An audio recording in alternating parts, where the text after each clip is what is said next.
লাউ দিয়ে কুমড়ার বড়ি দিয়ে রুই মাছ রান্না করে নিলাম। এবার এখানে লবণ, হলুদ, মরিচের গুঁড়ো দিয়েছি মাছে। এবার আমি মাছগুলো মাখিয়ে নিচ্ছি।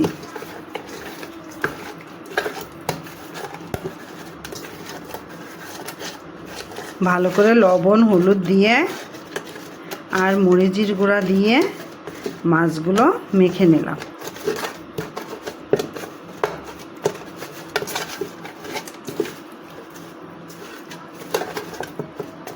মাখা যখন হয়ে গিয়েছে, এবার কড়াইতে ভাজতে দিয়ে দিলাম।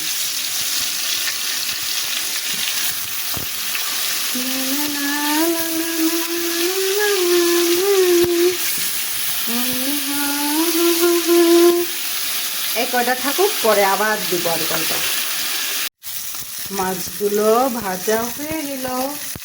এবার আর দুটো বাকি আছে, সেই দুটো দিয়ে দিই।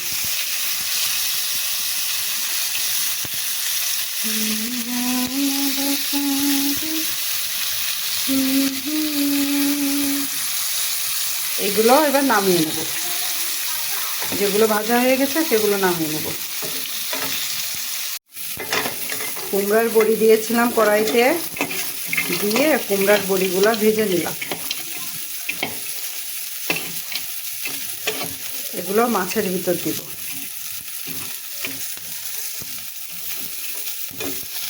আস্তে আস্তে করে জাল কমিয়ে, মানে বড়িগুলো জোরে জাল দিয়ে ভাজা যাবে না, তাহলে তো পুড়ে যাবে। এই জন্য আস্তে জাল দিয়ে আস্তে আস্তে ভেজে নিতে হয় বড়িগুলো।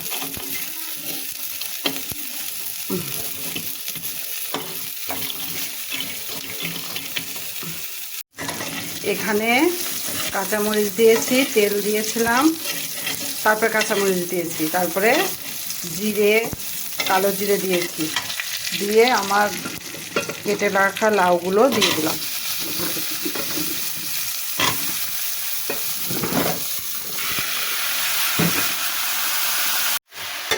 কড়াইতে লাউগুলো দিয়ে দিয়েছিলাম, দিয়ে এখন লবণ, হলুদ দিয়ে আর একটু মরিচের গুঁড়াও দিয়েছি, দিয়ে একটু নাড়াচাড়া করে দেবো।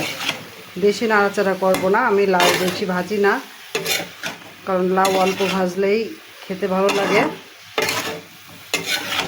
একটু নাড়াচাড়া দিয়ে আমি জল ঢেলে দেব। এখন জল দিব। লাউ দিয়ে বড়ি দিয়ে জাল হয়ে গেল। এবার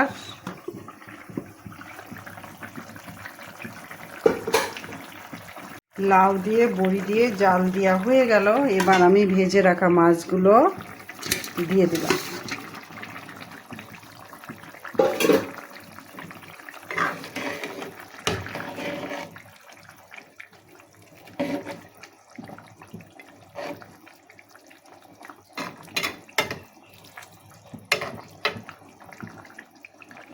একটু জিরে ধনের গুঁড়ো দিয়ে দিলাম, একটু গরম মশলার গুঁড়ো দিলাম। এবার একটু নাড়াচাড়া দিয়ে দিলাম।